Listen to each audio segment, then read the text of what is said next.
First up, we're in Ontario, Canada, where Provincial Police Detective Sergeant Jim Smith is questioning 47-year-old Colonel Russell Williams of the Royal Canadian Air Force about a missing woman. 9 days earlier, 27-year-old Jessica Lloyd disappeared from her home in Belleville, Ontario. Police received a tip that there was an SUV parked in a field next to Jessica's house that night, so they collected tire and boot impressions from the scene. Police also set up a fake DUI checkpoint, stopping every SUV that approached to gather tire tread prints. Williams was among those stopped, and his tire prints matched those found in the field. He also tells officers he has a sick child at home.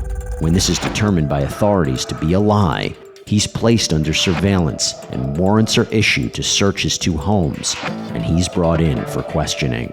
Today, he's just given police an impression of the boots he's wearing. Now, believing he's just there to help with the investigation, since as a commanding officer at a nearby Air Force base, he was actually involved in the search and rescue portion of the investigation, he enters the room appearing relaxed, even chewing gum. But his demeanor changes when Detective Smith starts pulling out evidence.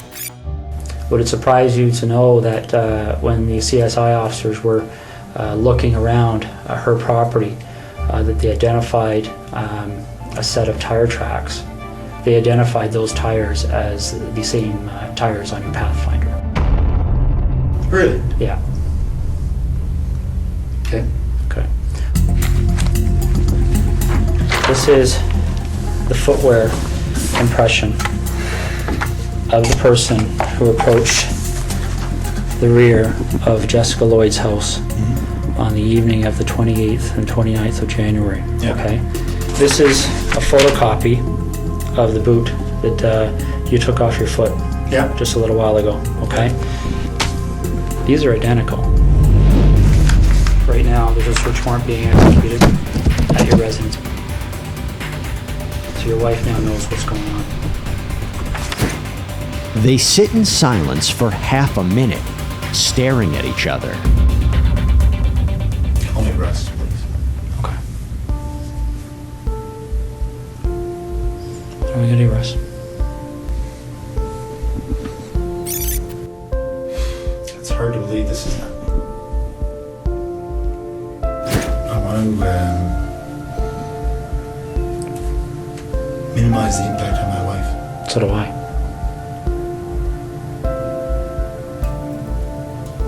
So how do we do that? Well, you start by telling the truth.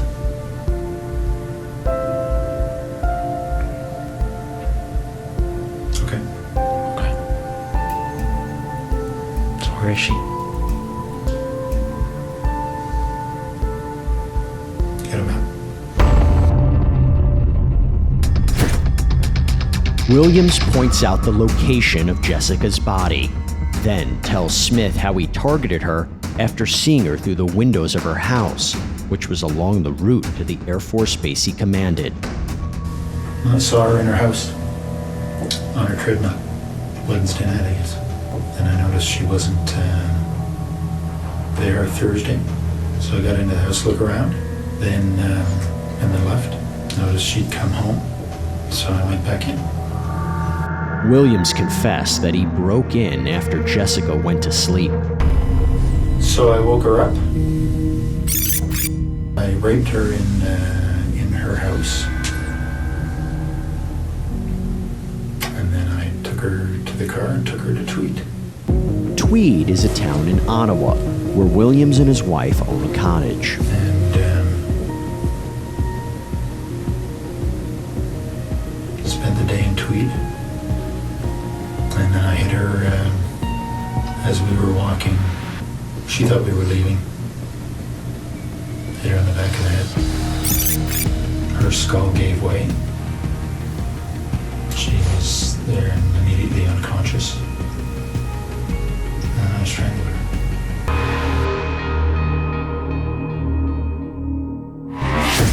Williams strangled Jessica with a rope and dumped her body in a field. He also shot video of the entire incident, which police discovered on 2 hard drives they found while conducting searches of Williams' 2 homes. Williams also confessed to the murder of a 37-year-old female Air Force corporal stationed at his base, the sexual assault of 2 other women, and a string of home break-ins between 2007 and 2009 that involved the theft of women's lingerie. He was arrested, and Jessica's body was recovered the next day. 8 months later, Williams pled guilty to 2 counts of murder, 2 counts of sexual assault, and 82 counts of breaking and entering. In court, an array of photos were shown that Williams took of himself posing in the houses he broke into, wearing the lingerie he then stole. He was sentenced to life in prison. He'll be eligible for parole in 2035 when he would be 72 years old. The Canadian Armed Forces stripped Williams of his rank and burned his uniform. His wife has filed for divorce. Next, we're in North Las Vegas, Nevada, where police are preparing to interrogate 25-year-old Alonzo Perez. He's been charged with murder with the use of a deadly weapon. 5 days earlier, Perez and a female companion reportedly argued with a stranger, 31-year-old Mohammed Robinson, at a local fast food restaurant after Robinson failed to hold the door open for the woman. According to police reports, Perez shot Mohammed several times in the torso and fled the scene. Mohammed died later at the hospital. A tip led police to the woman, and after a 5-day search, Perez was captured and arrested. Police also linked the gun used to kill Mohammed to 2 unrelated shootings a month earlier, one of which killed a 37-year-old man. Now Perez is in the interrogation room while detectives prepare to question him. But he doesn't appear content to just sit and wait. He's looking for a way out. Perez's cuffs are attached to metal bars on this table. You can see him here, as it looks like he's trying to figure out how to detach them and break free. A detective enters the room to check on him, but as soon as she's gone, Perez is back at it, in earnest. Here, he tries to use his belt buckle as a tool to wedge them open.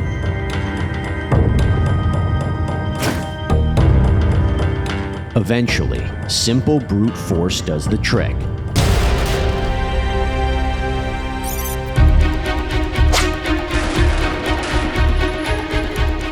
And with a loud bang, Perez is free of the cuffs. He seems to pause to see if all the noise has alerted the police to his actions. After scoping out the room, Perez gets on a chair and pulls off an exhaust grate near the ceiling.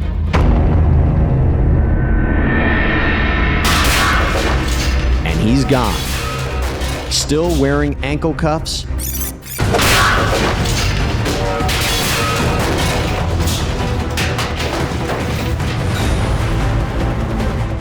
Perez escaped the police station, and after 4 days on the lam, he was recaptured and charged with escape and unlawful taking of a vehicle.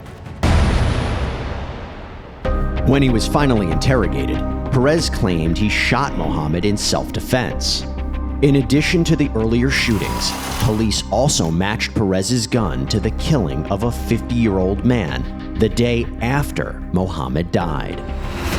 5 years later, Perez took a plea deal. In exchange for prosecutors not pursuing the death penalty, he pled guilty to 3 murder charges, 6 theft-related charges, 11 counts of discharging a weapon, assault, attempted murder, and escape. He was sentenced to life in prison without the chance of parole.